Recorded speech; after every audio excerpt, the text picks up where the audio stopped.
終電間際のホームでふと目をやった反対側、誰もいないはずのそのホームだけがやけにこうこうと灯っていました。自分がいる側は薄暗く感じるのに、なぜ向こう側だけあんなに明るいのでしょうか。違和感考察ラジオへようこそ。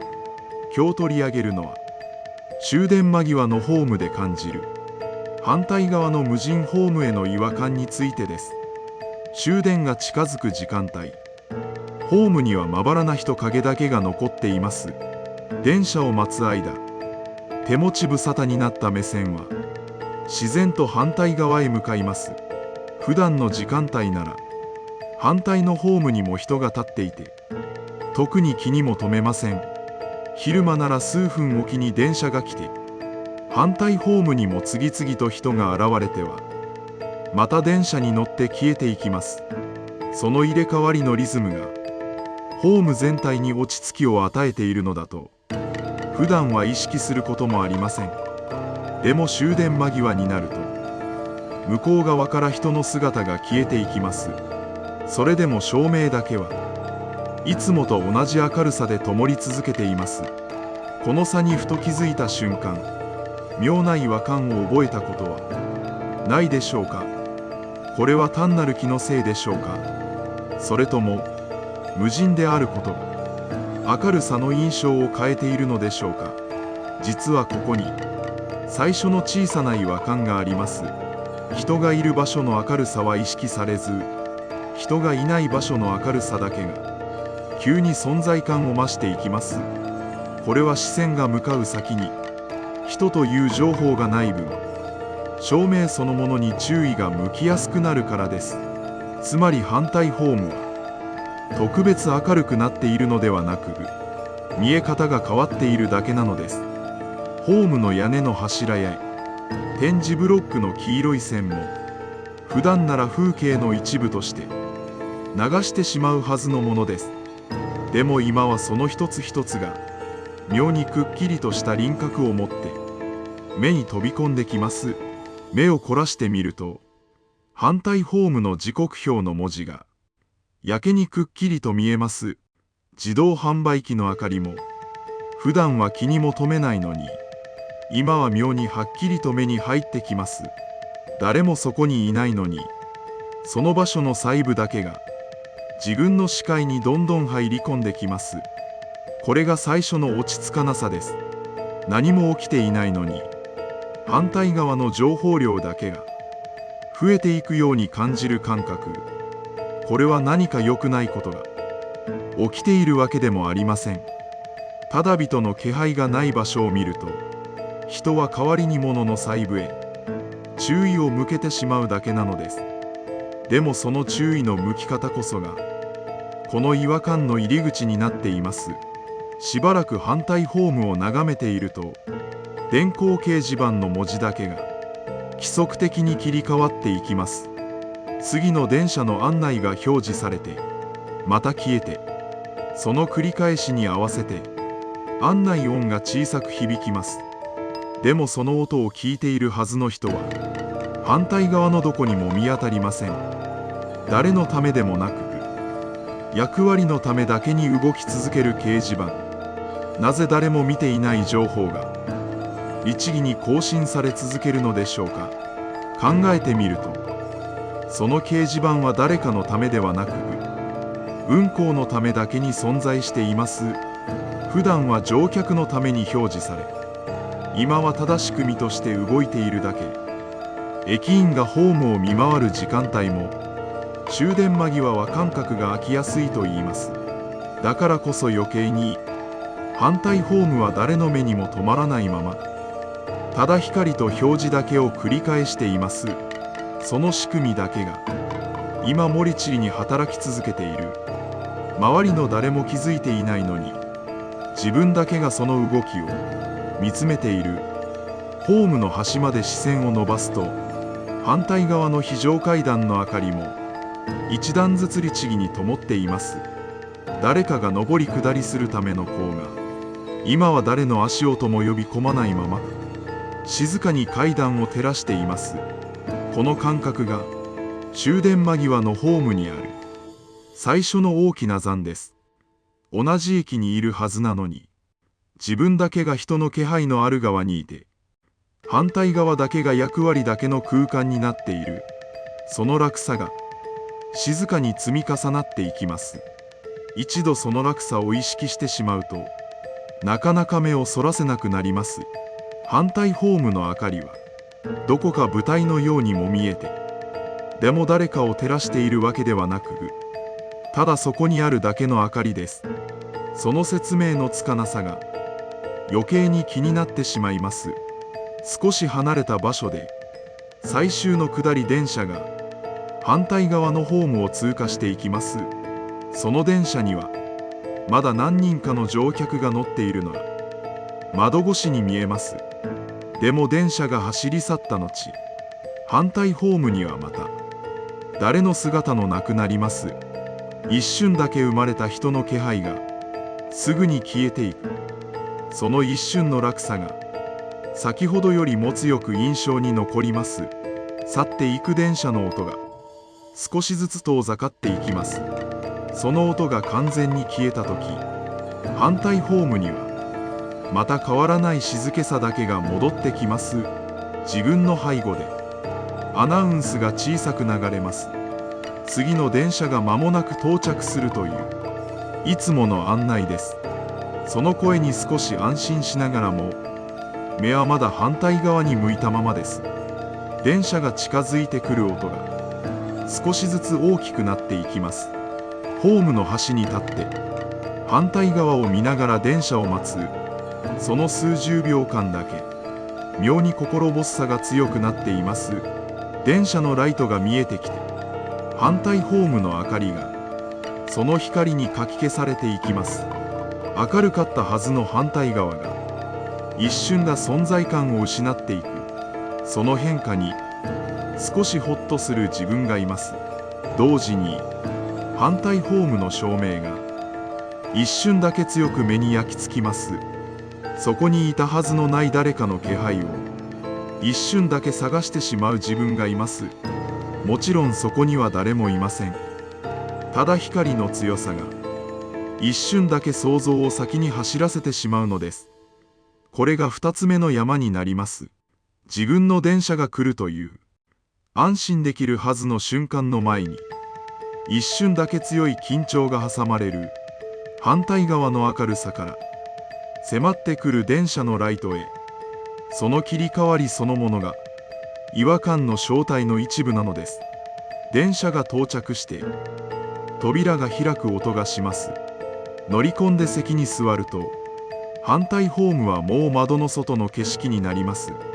でもその景色の中で反対側の明かりだけはまだ変わらず灯り続けています。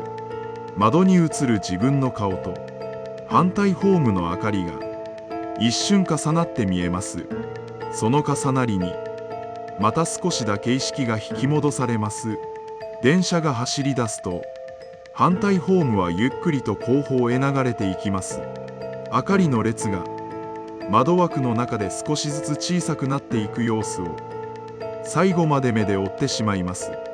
見えなくなる直前までその明かりだけはまだ変わらない強さで灯っていました。ここまでの流れを少し整理してみましょう。終電間際のホームでは人がいなくなるほど照明や表示の存在感が増していき、物音を立てなくても反対側の情報だけが視界に入り込んできます。そして自分の電車が来る瞬間には明るさとライトの切り替わりが一瞬だけ強い違和感を生みます。これらはすべて何かが起きているわけではありません。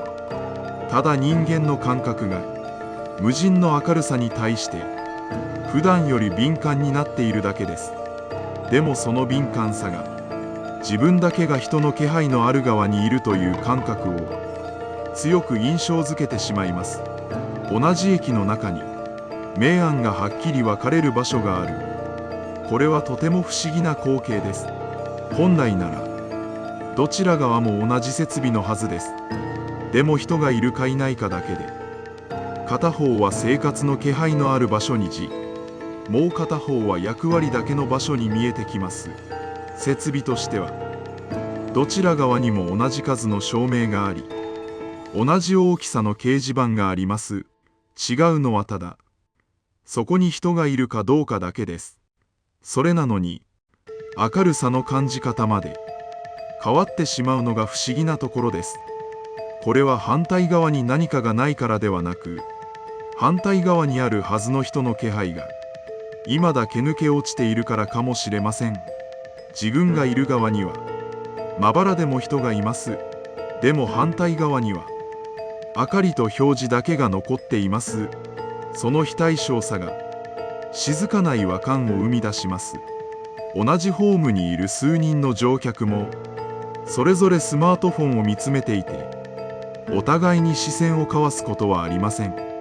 会話の代わりに画面の光だけがそれぞれの顔をぼんやり照らしています。誰かが咳払いをしても周りの誰も顔を上げません。小さな物音が響いても反応するのは自分の意識だけです。人はいるのに誰ともつながっていない。その感覚は反対ホームの無人さとまた違う種類の孤独です。同じ駅の中に2種類の孤独が同時に存在している。そのことに気づくと少しだけ息苦しさを感じます。昼間の駅なら反対ホームにも大勢の人がいます。電車を待つ人同士が自然と視線を交わすこともあります。でも終電間際は反対側と視線が交わることはありません。同じ駅にいながら自分の側と反対側で違う時間が流れているように感じます。そんな感覚が静かに広がっていきます。考えてみればこれは駅に限った話ではないのかもしれません。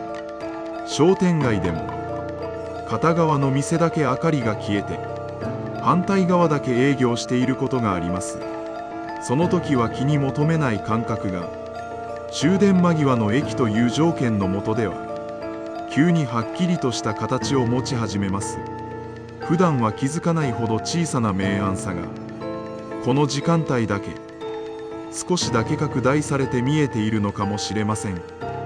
これは駅に限らず普段の生活の中でもよくある光景です。住宅街の夜道でも一軒だけ玄関の明かりがついたまま家族が寝静まっていることがあります。その明かりも誰かのためというより消し忘れという役割だけで灯っています。役割だけの光が人の気配のない場所に残るという構図は思っているよりも身近なところにあります。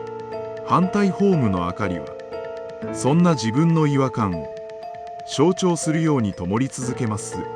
誰のためでもなくただ仕組みとして光り続ける明かり。その明かりを見つめているのは今この瞬間自分だけかもしれません。もし電車を待つ間に反対ホームの掲示板を見つめ続ければ表示が切り替わるたびに少しだけ落ち着かない気持ちになります。その落ち着かなさもまた自分だけを照らしてしまう感覚なのです。そしてまた次の表示に切り替わる瞬間少しだけ肩の力が抜けるのを感じます。見続けることも目をそらすこともどちらも自由なはずなのになぜか最後までその切り替わりを見届けてしまいます。駅によっては反対ホームへ渡る跨線橋や地下通路がすぐそばにあることもあります。もし今すぐそちらへ渡れると分かっていてもわざわざ渡ろうとは思わないでしょう。ただ明かりを眺めているだけで十分だとなぜか感じてしまいます。その距離感もまたこの違和感を静かに支え続けています。すぐ近くにあるのに自分から近づこうとは思わない場所。そんな場所は駅のホーム以外にもきっといくつか思い当たるはずです。この違和感に名前をつけるなら無人側の明るさなのかもしれません。人のいない側だけが変わらず灯り続けその明るさがかえって自分の側との差を照らし出してしまう感覚。その明かりは誰かを脅かすためのものでも不安にさせるためのものでもありません。ただ役割通りに灯り続けているだけの光が、たまたま終電間際の静かなホームで人の心細さと重なってしまっただけなのです。次に終電間際のホームに立つとき、反対側の明かりに気づいたら、少し違う気持ちになるかもしれません。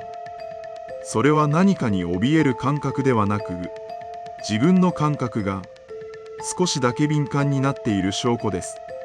それまでは何気なく見過ごしていた反対ホームの明かりに初めて意味を感じる瞬間かもしれません。たくさんの人がいる駅の中でも、ふとした瞬間に感じる違和感は誰にでもあるものです。明日も同じ時間の電車に乗れば、反対ホームはまた同じように静かで明るいままかもしれません。それでも今日気づいたこの感覚だけは少しの間心に残り続けるはずです。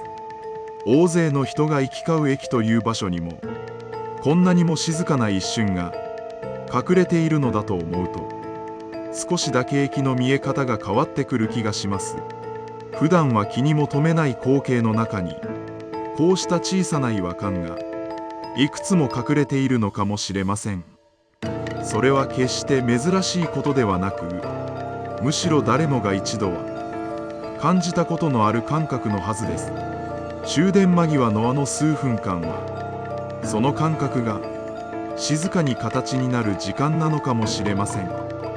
一日のうちのほんの数分だけ、駅という場所が見せるもう一つの顔なのかもしれません。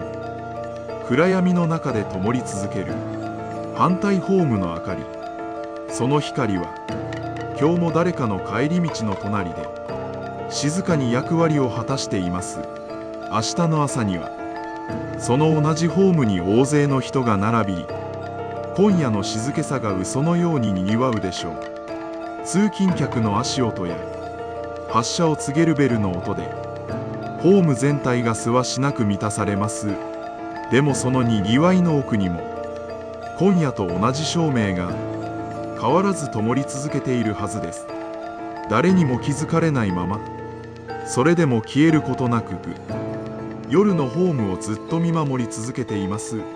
その静かな役割に少しだけ思いを寄せてみると、明日からの見え方が変わってくるかもしれません。もしこの違和感がしばらく頭のどこかに残りそうなら、高評価やチャンネル登録で次の違和感にもお付き合いください。それではまた次の違和感でお会いしましょう。